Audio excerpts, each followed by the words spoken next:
Kemudian pelaksanaan internasional instrumen HAM ya. Juga yang ketiga, keempat pembentukan Kampung Rekonsiliasi dan Perdamaian. Kampung Redam ini tidak sama dengan Desa Sadar HAM, Bapak Ibu sekalian. Desa Sadar HAM itu seluruh desa di Indonesia bisa dibangun desa Sadar HAM. Kampung Rekonsiliasi dan Perdamaian ini pembangunannya dilakukan berdasarkan data yang disampaikan oleh Kementerian Dalam Negeri atau lembaga-lembaga intelijen di mana potensi terjadinya konflik atau sedang terjadi konflik atau sudah lama terjadi konflik tapi dia muncul lagi recurrent. Nah, itu nanti ini yang kita bangun Kampung Redam, dan beberapa Kampung Redam dan Desa Sadar HAM kita sudah lakukan uji coba di 2025. Nanti kita akan tingkatkan, masifkan di 2026. Bapak-bapak pimpinan anggota Dewan dan semua anggota, kami meminta usulan Kampung Redam dengan Desa Sadar HAM ini kepada Kementerian HAM berdasarkan daerah pemilihan masing-masing, karena yang tahu itu kan Bapak Ibu yang tahu. Mana wilayah yang sering konflik, mana daerah. Kami punya data dari intelijen, ada. Dari Kementerian Dalam Negeri ada. Tapi tentu Bapak Ibu sekalian yang mengerti desa mana, kampung mana yang sering terjadi potensi munculnya atau perlunya adanya penetapan Desa Rekonsiliasi dan Perdamaian. Kemudian pendampingan, penguatan, dan percepatan guna mendukung program prioritas, penyusunan instrumen pembangunan berbasis HAM, jadi program-program pemerintah ini sebenarnya ada guidance principle tentang hak asasi manusia. Apakah UN Right Guidance Principle atau kita bisa bikin sendiri guidance principle. Hampir sebagian besar negara itu juga punya ada guidance principle. Misalnya orang bangun satu kawasan pemukiman. Bagaimana petunjuk teknis dan petunjuk pelaksanaan pembangunan berbasis HAM terkait dengan pembangunan kawasan pemukiman itu ada, petunjuk-petunjuknya ada. Bisa berdasarkan UN, bisa berdasarkan negara lain punya, atau kita bisa bikin sendiri. Ini dalam rangka inilah sebenarnya pendampingan, penguatan, dan percepatan guna mendukung program penyusunan instrumen pembangunan berbasis HAM, yaitu sekolah, rumah sakit, perumahan, dan lain sebagainya.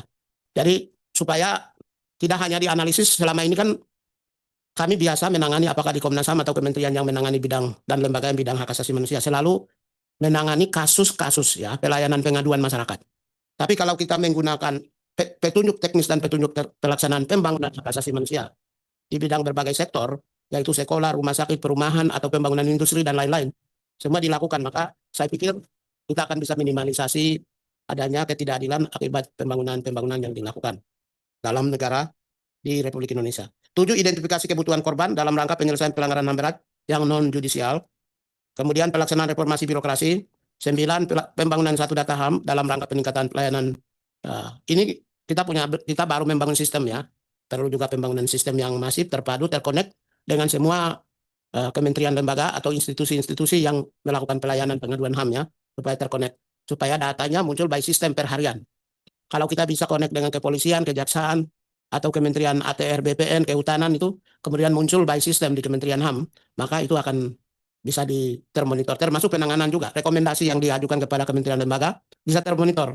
Sudah sampai di mana, ditangani oleh siapa, apakah kasus tersebut sudah selesai atau belum, sehingga public accountability-nya, tanggung jawab terhadap rakyat Indonesia bisa dilakukan. Anggaran yang digunakan itu bisa dimanfaatkan. Kemudian 10. Penyusunan laporan pertanggungjawaban pemerintah dalam implementasi. 11. Pemulihan korban pelanggaran HAM, konflik sosial, bencana alam, masyarakat berdampak karena kebijakan pembangunan melalui pemberian bantuan pemerintah. Khusus yang pemberian melalui bantuan pemerintah itu memang biasanya didominasi oleh Kementerian Sosial. Tapi kita sedang melakukan upaya-upaya karena kami jujur Kementerian HAM ketika terjadi gempa atau ketika terjadi konflik sosial di sebuah wilayah, kami nggak bisa. Sistem penganggaran di Republik Indonesia yang mengandalkan SPPD itu tidak bisa. Saya sendiri, Pak Pimpinan Dewan dengan anggota, saya sendiri uang pribadi saya habis juga. Gara-gara tidak ada bantuan-bantuan sosial yang disediakan negara. Ketika kita urus bantuan sosial, bilang itu nanti kasih ke Kementerian Sosial, kalau enggak Badan Penanggulangan Bencana Nasional. Kita nggak bisa, saya malu juga undang Pak Sugiat untuk bantu di Medan, karena kita nggak punya anggaran yang disediakan. Kalau kita punya anggaran enak, sehingga terpaksa kita keluar dari gaji yang dikasih oleh negara. Ya kalau saya pengusaha sih boleh lah. Saya bisa ambil dari uang pribadi, saya kan aktivis Pak. Hidup menderita sekian lama, saya juga untuk masa depan. Simpan juga kan. Ya, jadi maksudnya kalau kami ini disediakan ada anggaran bantuan sosial, bantuan pemerintah di Kementerian HAM, maka ketika terjadi konflik, kami bisa turun bantu. Kalau penanganan kasus sudahlah, kami sudah punya anggaran cukup. Terima kasih banyak sudah dikasih. Kapan saja, kecuali kalau Kementerian HAM tidak menangani kasus, boleh dimaki-maki Pak. Boleh dimarah-marah. Karena kami ada anggaran. Mau penanganan konflik sosial, ras, etnik, agama, kami sudah ada anggaran. Tapi yang namanya sifatnya bantu, nah ini dia masalahnya. Saya juga angkat tangan kalau sifatnya bantu. Kalau Pak Rapidin kan mantan bupati ya. Bapak kan mantan bupati kan Pak ya.